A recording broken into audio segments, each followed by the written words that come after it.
of the players on your screens here. It's a whole lot of gamers. 60 players in total will be dropping into our maps here at the start of each game.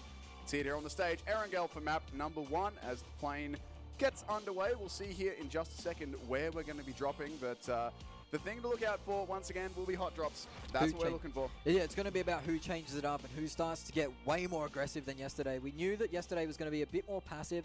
People were going to take their time and learning how the lobby was going to play out. Of course, when you throw all these teams from different regions together, things kind of change. It's not your normal regional meta, so you have to adapt to where your enemies are going to be dropping, and then you're rotating as well. And as you can see the plane path, it is a bit of a doozy to start off the day. I'm not sure how teams are going to feel about this. Milta has become pretty inaccessible. The teams that were dropping Yasnaya yesterday, there was 2 of them. I believe it was Orange and Tempo maybe. They will struggle to get there. And that means there's a lot less loot on the map. So we see Team Queso will be very happy with this plan. It gets them down into their loot location very quickly around that ferry pier area. I think the only team that's going to be significantly disadvantaged by this are Synergy, because they normally drop way over near prison. The good news is that as they go over that way, they should be pretty much untouched, but still going to be a bit of a different... Sol controlling Rozhawk. That is a decent loot location, actually, to have all by yourself. You get a lot of loot there, and maybe you can rotate school apartments if you didn't see anyone drop there. Pretty easy to get out of. You can go across the river if you think the circle's heading north early on. You do. All the way up the top. That is Severny they will be occupying. Omen getting some scraps just outside Pachinki, between Pachinki and school, the road along there. Now, they are going to look to have a bigger day, Omen. Definitely disappointed the way they started off the tournament yesterday.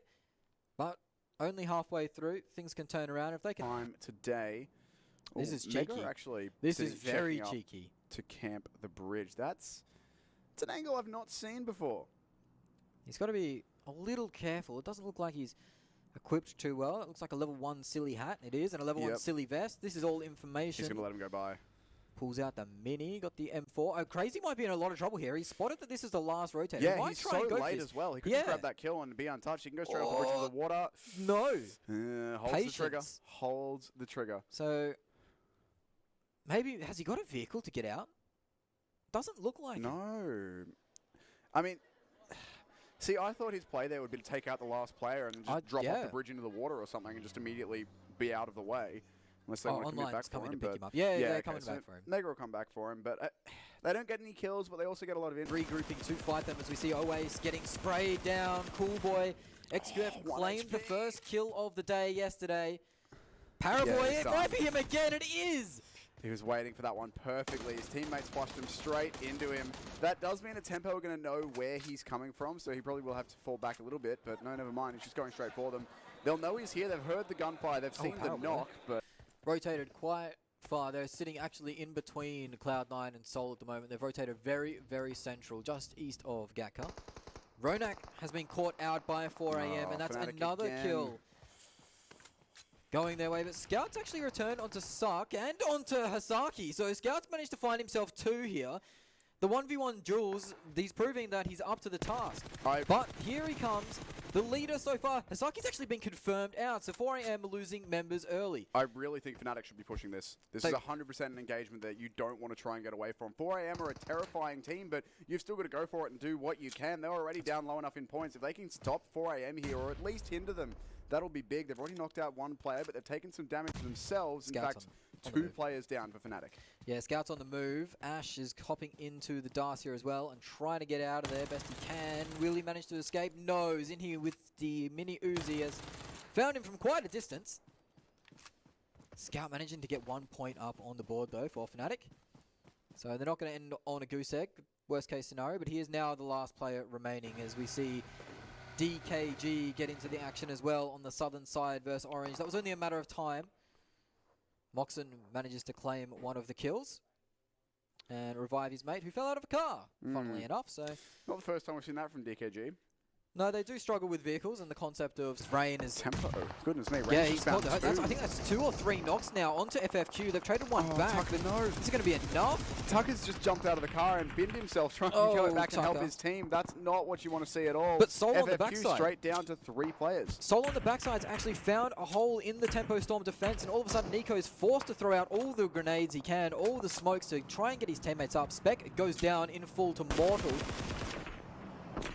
Strider, the snipers are coming out thick and fast here on map 1. This is a rough spot for Team Queso, and Suck could clean up here. Raining in nades. And 4AM, we've seen some really good nades from them so far. I don't think any of them have touched down exactly where he wants just yet, but that is a big concentration of Team Queso players. If he could have got those nades over there.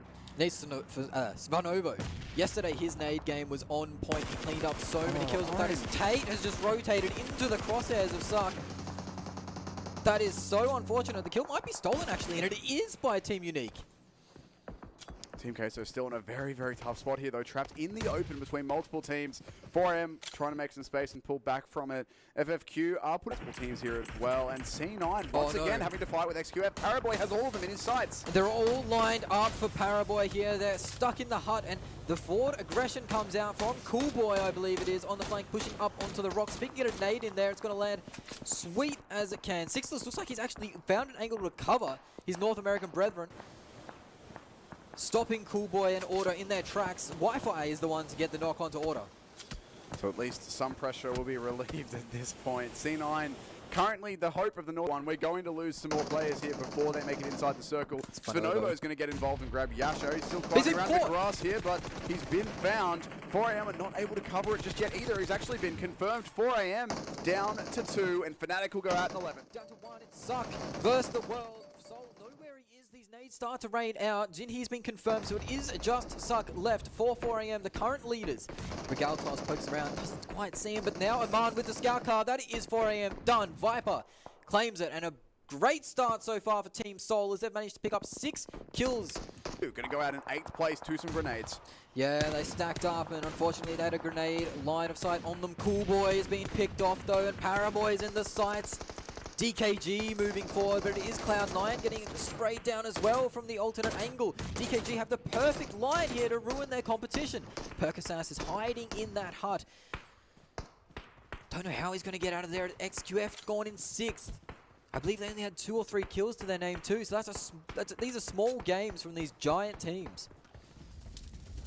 Certainly not looking too good for our leaders at this point, but once again, it's all eyes on Cloud9 and DKG. If Cloud9 can finish off these reses, which it looks like they're doing, they're still 4 strong. Mega, just one player. Team Soul and Cloud9 maybe not going to be too much of a threat with only 1 player remaining each, but bare minimum for Omen here, it's a 4v4 against against all of DKG. Speaking of DKG, they're going to be going straight in for the confirm on C9, and they'll spray him down. So that's C9 out in 4th now. Only, well, 3 kills, but 11 points, so not too bad. Mortal can play spoiler here as another DKG player goes down. They have 12 eliminations to their name. It really is going to be an Omen versus DKG finish, with Mortal trying to clean up any scraps that he can on the outside. Mortal on social media has been compared to Mahendra Singh Dhoni from India, one of the most popular figures over there, but he's been taken out. I think Dhoni would have won that. So it is DKG versus Omen to finish off the first game of day 2. They're on the rotate. Oh my goodness, they're trying to get out of here. DKG is spraying towards them. Zute behind a tree. Sickles and Wi-Fi are actually going to get away just, but that car could explode. They'll need to be careful with that one. And already Crazy's putting some shots through. They've also left Carnage in as a bit of a lurk out to the left as well. He didn't actually move out of that compound. Circle is gone. It'll be encroaching soon. It's going to come to the gunfights, and Wi-Fi's gone down early. So too Sixless. Oh no, that's disaster for Omen as they lose 2 of the players that were pushing up for positioning, and DKG have fanned out perfectly to be able to assess all these angles. You see Moxon is so far away from the other 2-2 split. Moxon, 4 kills moving through. He has an idea of where Carnage is. Crazy gets taken out by Carnage. This is going to alert Moxon, and Moxon is a millimeter off finishing off. Carnage! He gets turned on though. Carnage has found 2 of the players, evening things up. Zute getting picked off by the smoke. No, he does get found through the smoke. This is 3 players for MLV. Down Carnage, the last hope for North America to claim their 2nd victory at the PEC. He's being sprayed down, sprayed out, found out. That is DKG claiming back-to-back wins at the PEC, finishing where they, well, starting off where they finished yesterday with another win. That's another win for the Chinese teams as well, but a fantastic performance from Team Seoul, Team Omen Elite as well.